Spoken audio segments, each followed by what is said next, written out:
welcome to Wrestling Nostalgia. I am your host, Dave Dynasty. Thank you for joining us here. We got an episode here where I'm just going to kind of be all over the place, right? Tie up some loose ends. I'm going to plug a couple things, and I'm going to hit some wrestling headlines lately and give my 2 cents for what it's worth. Hopefully, you'll find this enjoyable. This was something I just felt like I wanted to do, right? I had some things I wanted to talk about with some of these things, and I kind of wanted to report them and whatever. And but don't fret. Soon we will be getting back to some interviews here on the show and some of the wrestling nostalgia and historical content that you've come to love. Stay tuned; it's all coming, I promise. But right now, let's tie up some loose ends. First, though, let's get out of the way some of the plugs. Let's start with social media, right? You can look me up. I'm on Facebook. I'm on Instagram. Of course, subscribe to me on YouTube, youtube.com/The Dave Dynasty. Probably the best, the most centralized place, and probably the place I'm most active, honestly, to find me is Twitter. You can find me on Twitter at The Dave Dynasty. Follow me there. I like Twitter, right? I'm on there probably more than anything. I use Facebook a lot too, but just probably more because I feel like I need to, and it helps keep me in touch with some people, things like that. And but Twitter's my main thing, man. So go there. I got an appearance coming up on the Arcadian Vanguard podcast, Shut Up and Wrestle with Brian Solomon. I'm not sure when that's coming out, here in the next couple of weeks. But just go to your favorite podcast platform and subscribe to Shut Up and Wrestle, and you'll be able to hear me on that show very, very soon. Brian has a great show, great guest. You want to subscribe and check it out anyway. But just getting to hear me is like the icing on the cake, right? And if you ever want to hear me talk about other things, right, non-wrestling things, then I do have a podcast for that too. It's called The Podcast About Nothing and Everything, and it's pretty much what it sounds. It is a podcast where I will just talk about whatever is on my mind. I have lots of passions and loves besides wrestling, and you'll get to hear me talk about that, and you'll get to hear me and my co-host here, Ike Isaacs, on the latest episode of that show, talk about the new Robert Pattinson movie, The Batman. So go check that out. Look it up wherever you want. The Podcast About Nothing and Everything. I will have some links here in the show notes for you. If you would like to go subscribe to that, I would appreciate that. If you can't get enough Dave Dynasty in your life, there you go. So now let's real quick, let's shift over to our sponsor, guys. March Madness is here, and not everyone can have a perfect bracket, but you can have the perfect set of balls this tournament season with the sponsor of today's show, Manscaped. The leaders in below-the-waist grooming have just launched their ultra premium collection to get routine. After sweating out on the games, make sure you lather up head to toe with this all-in-one skin and hair care kit to have your body and balls smelling Final Four fresh. I like that, right? That sounds like a punk band, Final Four fresh. Join the 4 million worldwide who trust Manscaped, and with our exclusive offer, you can go to manscaped.com and use our code Dynasty20 for 20% off and free shipping. That is DYNASTY20, and you get 20% off and free shipping. Guys, this is a Cinderella story you're not want to miss. You're not going to want to miss this. Go and use the code Dynasty20 at manscaped.com. Get free shipping, save 20%. Guys, make sure you call on Manscaped this tournament season, or your bracket won't be the only thing that is busted. And we'd like to thank Manscaped for helping and sponsoring our show today. All right, let's move on and let's do some headlines. Let's briefly mention Cody Rhodes, right? What the hell is going on with Cody Rhodes, right? Everybody seems to have the answer, but nobody truly knows. Is he going to WWE or is he not going to WWE? Who's he wrestling in WWE? Is he going to show up at WrestleMania? He's going to show up before WrestleMania. Guys, there are so many stories out there. Who knows what's happening? Who knows if he's officially signed with WWE? It's pretty wild. I have two guesses here on what's happening with Cody Rhodes. Number one, he has signed. WWE has a Raw in Jacksonville, Florida, before WrestleMania. Cody will show up at that because, Jacksonville, AEW home turf there. Cody will show up on WrestleMania, it'll be against Seth Rollins. That's my gut, right? That's the safe bet. But guys, what if this was all a freaking work? What if Cody's not going anywhere? What if he's just leading the press, leading the whatever? He is actually still with or coming back to AEW in a talent role. There's been talk that he's going to head up an ROH invasion. I don't know about all that. I hope not. But who knows? Maybe this is a work. Whatever it is, it's wild to have a little very often where you don't know exactly what's going on or it's not spoiled beforehand. And everybody seems to know, right? They think they know. They think they have a story. But nobody truly does know. Speaking of ROH, we had the episode where we talked about Tony Khan buying them. Word is that he's going to use ROH as a bit of a development for AEW. And hopefully, though, that will be mixed with some common Ring of Honor style talent. Hopefully, when he says development, hopefully at least it's high caliber talent there. Hopefully, the production and the presentation of Ring of Honor doesn't change. Hopefully, it doesn't become a circus or a goof show. Hopefully, it stays focused on the wrestling part. And hopefully, my Lord, hopefully they get in and Riccaboni back. Apparently, he's still under contract, I bet, for a bit. Hopefully, they re-sign him because in Riccaboni is the voice of Ring of Honor today, and he needs to be on there.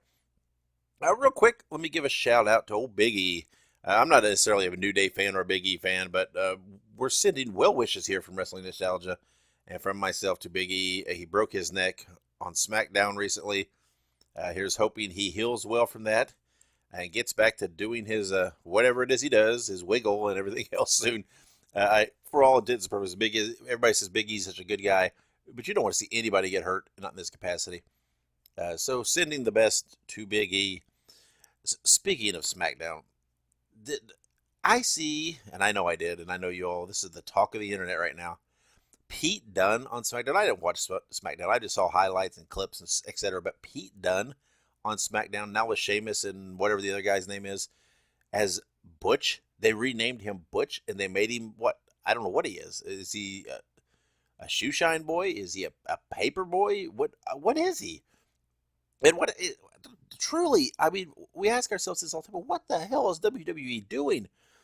Are they, I mean, I feel like we're right back in the 80s here with WWE and their presentation, and they're starting to give people these weird gimmicks and changing their names to these weird names. And I don't even know what it is, but man, you took Pete Dunne, I liked Pete Dunne, man. I enjoyed Pete Dunne. I enjoyed his no-nonsense presentation. And Sheamus lackey type dude, I don't know what he is. A chimney sweep? I don't know what he is. And you're calling him Butch? Come on. Oh, my God. And what about Dolph Ziggler, right? I love Dolph Ziggler, right? I'm a fan of Dolph Ziggler. I think he's a great worker. I think he's been underutilized overall in his career, even though he's had a great career, right? I mean, he is a former world champion. But he wins the NXT title from Braun Breaker, and that confuses me because Braun Breaker, to me, is the future of the WWE, unless they screw that up. But even though, yeah, let's be real, Braun Breaker still should be Rex Steiner or Braun Steiner at the very worst. But whatever. Again, we're back to that. They want to give them ridiculous names, and I understand. I think there's some meaning behind the Breaker thing. I get it. And I know the Braun is because his name's Bronson. I understand, but come on. You had the ability to use Steiner and to capitalize on that, and you don't. But why is he dropping the NXT title? I mean, it just seemed odd to me. Unless, I don't know. And Braun did an interview where he said that he was advised by other wrestlers to smile more, et cetera, et cetera. Man, what is it with WWE and this smile more thing with the baby faces? Give me a break.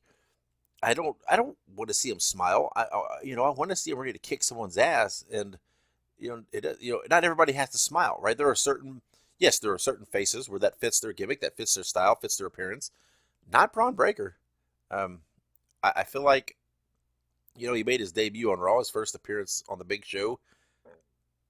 And I feel like they're going to screw him up. But what do I know? Now, WrestleMania, of course, is coming up. And what about Stone Cold Steve Austin? Apparently, he has accepted Kevin Owens' challenge and will be wrestling a match at WrestleMania. This is, to me, is a little muddy still, a little unclear. Is it a match? Is it to, quote unquote, whoop Kevin Owens' ass.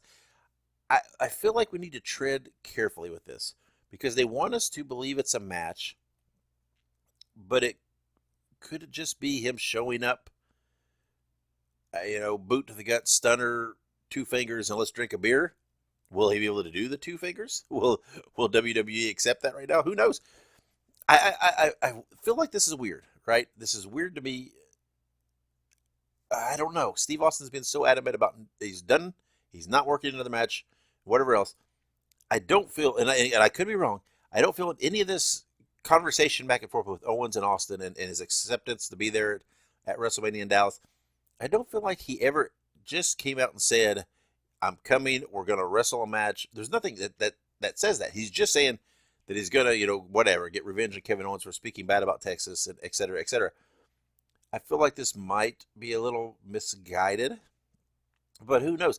Kind of like the Pat McAfee thing with Vince McMahon. Everybody thought Vince McMahon's going to wrestle a match. No, he's not. He's not going to wrestle a match, right? And now we know that it's going to be McAfee against Austin Theory. Again, why? I feel like they dropped these carrots out there for the internet wrestling community to chase and want to say the things, and they don't want to pause for a moment and see the big picture because they're so worried about the now. It's weird to me. So again, I don't know if Austin is going to wrestle a match or not, or if it will just be some form of an appearance and an interaction with Owens. Who knows? It'll be interesting to see. And if he does wrestle a match, how's that going to go? We know Owens will bump his ass off for Austin, right? And we know Austin's not going to take anything weird or spectacular. So it'll be intriguing to see what happens with that. And then kind of the last thing I want to touch on is one of my favorite topics and two of my favorite people and one of my favorite tag teams, FTR. Man, if you don't follow FTR on Twitter, you're missing out. There's so much good stuff. I love the things that they post or they share, they tweet. I love the fact that they're huge Bret Hart fans. I guess they parted ways with Tully on AEW recently, and now they're making a Twitter cry out to Bret Hart. Man, it would be great if Bret came and managed FTR. I'd love that. That would be so cool. See FTR start wearing some pink and black, doing a thing. Oh, that would be outstanding to me. But who knows? I don't know if Bret wants to do that. Again, the AEW schedule is not tough.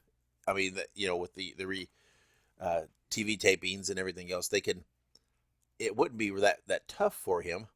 I don't know if at the stage of his life if he wants to, but FTR has gone on a mission to enhance and preserve their legacy, as they say, in professional wrestling. So what that means is they're taking select independent dates to wrestle select premier teams.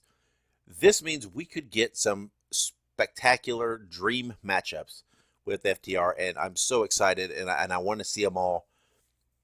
And one's already been signed, right, in Beckley, West Virginia, with I'm not sure what the promotion is again. I think it's All Star Wrestling, ASW. I could be wrong on that. The one Stephen P. New has some ties to sponsorship with.